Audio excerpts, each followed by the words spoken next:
Hello, my name is Michael Ramage. I am the director of the Cyber Education Research Center at Murray State University. And today I am joined by Robby Croft. Robby, how are you?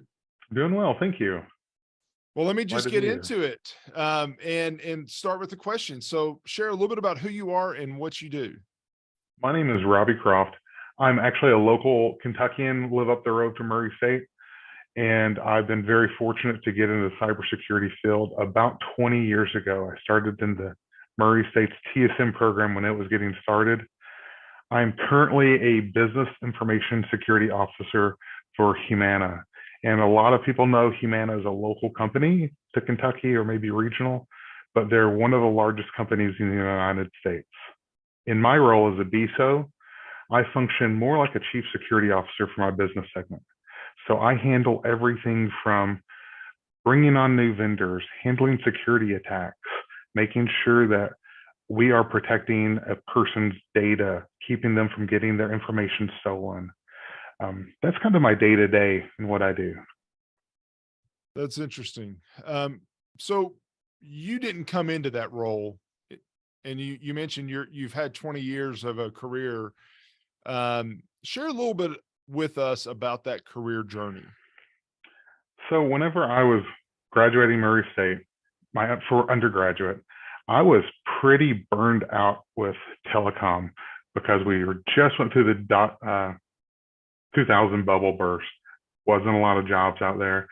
So I actually stayed at Murray and worked as a residence director, working in student affairs, working on a master's, trying to figure out where I wanted to go. And one of my old classmates named Steve Sanders called me one day and asked if I wanted to travel the country, looking at banks, hacking into the places, just kind of figuring out what's going on. And thought it sounded fun, getting paid to travel the country. That's what I did. So I went to work for a company called Addis Technologies that's based in Charlotte, North Carolina. They're also owned by CSI out of Paducah.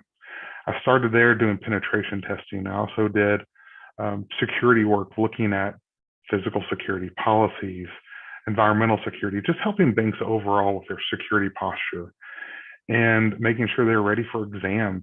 So I traveled the country doing that extensively for quite a few years.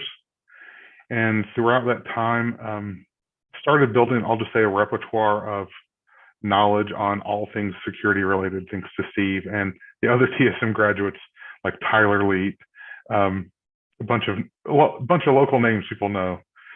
So whenever I was looking at leaving Addis, I was looking at how do I get into a different field, kind of transition elsewhere. And a friend called me from Brown-Forman, which is the owner of Jack Daniel's Woodford Reserve. They're one of the largest liquor producers in the world. They asked if I wanted to come over and help them with IT audit work.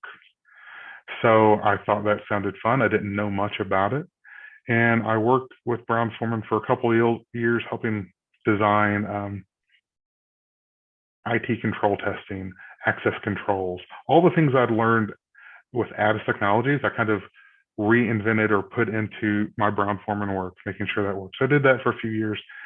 And afterwards, I went to a company called Ashland, which is the parent company of Valvoline, which some of you all know Drew Perry on some of the podcasts and some of the work that he's done with the TSM program. Drew and I worked together at Ashland for a while as peers. And then after a few years of doing IT audit work at Ashland, I moved on to Humana. And I've spent the last almost 10 years at Humana. And at Humana, I've done everything from building out IT compliance programs like PCI or HITRUST or HIPAA. I also redesigned their vulnerability management program. And I've done BSO work, which is business information security work, probably for the past 4 years. Humana's got one of the largest senior focused care clinic organizations in the country. They've got about 400 clinics now. And so I help build their security stack, which means all the security technologies, such as a cybersecurity operations center, anything that protects your endpoints, like your workstations or laptops, servers. I help build out that security tech in the background to make sure that every service that was delivered to the seniors who are using that service were protected. And after that, I moved over into our Medicaid space, where I focus predominantly on anything that's Medicaid related in the United States. I help secure. And so when we have states like Oklahoma or Kentucky or Florida that Humana is servicing, I set in on those meetings, making sure that all of the legal requirements that we are obligated to fulfill from a security perspective are in place. And so that's who I am and how I got here. That's quite a journey. Well, let me ask, in your 20 years, you've had a lot of different experiences that you have been able to be part of. Share a cool story from all of those experiences. So one cool story. Some of you all may have heard of the MITRE attack framework. So I've actually worked with the people who developed that attack framework, and we worked on developing a threat model for attacking clinic organizations across the US, and also medical devices. So for me, while I can't get into a lot of specifics about some of the things I've been doing, working with people in like the MITRE organization or in governmental agencies has been one of the coolest things for a kid from a rural Kentucky town in Marion, Kentucky to experience.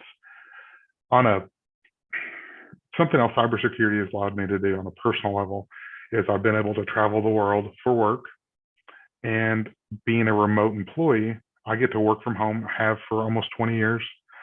I've got to travel and come and go as I wanted to. So for me, growing up in Marion, Kentucky, I've had the opportunity to see the world, but still come home to my family, to I'll just say like my zone of friends and go and come as I want. I think that's awesome. That's really cool about the MITRE framework as well. Well, They're a wicked smart group of people. I was extremely impressed whenever they reached out and wanted to work on building these frameworks and these attack scenarios for medical devices or IoT-based devices. The attack framework was coming out at that time, so whenever they started mentioning it and we started talking through some things, it's just a fascinating subject. yeah, absolutely. Absolutely. So a lot of students are going to be watching this that are just getting started in their career, thinking about what they want to do when they graduate. So for those students, what is a tip that you would have for them as they get started in their cybersecurity career? So it's okay to not be the smartest, to not be the best at hacking, the best at networking. It's okay not to be at the top of the class. I definitely wasn't. But it helps to know where your skills are. One tip I would say is always stay in touch with people you've worked with or you went to school with. For me, people like Steve Sanders, Tyler Late, Drew Perry, all of those names, Wes Spencer, all the names you've heard have in some ways like influenced my career or been a part of it. Whenever I got on with Humana, I was actually flying out to Las Vegas for a conference, and I sat on the plane next to a guy. I was in ISACA. ISACA is one of our professional organizations. I was sitting in the seat next to this guy, and he started talking to me about Humana work and security work. And he actually is the reason I came to Humana to work, because it's a personal connection. And so for me, almost every company or role I've gotten into the door has been open through that personal connection. So it's not because I was gifted or talented or exceptionally smart. It was just because I was able to sit down and talk to somebody. I tell you that you can't understate the importance of networking, human networking, not just the computer work as well. Well, let me add one last question for you. A lot of students ask me, should I pursue certifications? If I should pursue certifications, what certifications? So I just want to ask, how do you look at certifications over your career, or even if you were looking at hiring somebody now? So I think certifications are important, just as important as education. I've got several certifications about CSSP, CISA, Security Plus. I got most of those to keep doors open for my future growth. That's why I got those. And I got those early on in my career. I don't know if you necessarily have to have them to grow as a professional, because it depends on where you want to go. I think having an education is a great starting point. I think that this is not a sales pitch for Murray State's TSM program, but for me, the TSM program made me the professional I am today. My coworkers, whenever they look at my resume and see TSM and I start talking about the classes and things I did, are always blown away by the holistic like skill set you learn. From a certification perspective, if you want to grow your career into director roles or even CISO roles, those are needed to get through the first opening hoops. But after that, so much of it is your social networking skills and your ability to communicate complicated, complex stuff into easy to understand language. And that gets you through the doors. That gets you through the career. At some point, you have to get certifications to advance in cybersecurity, but it's kind of choose your own adventure on how you want to grow.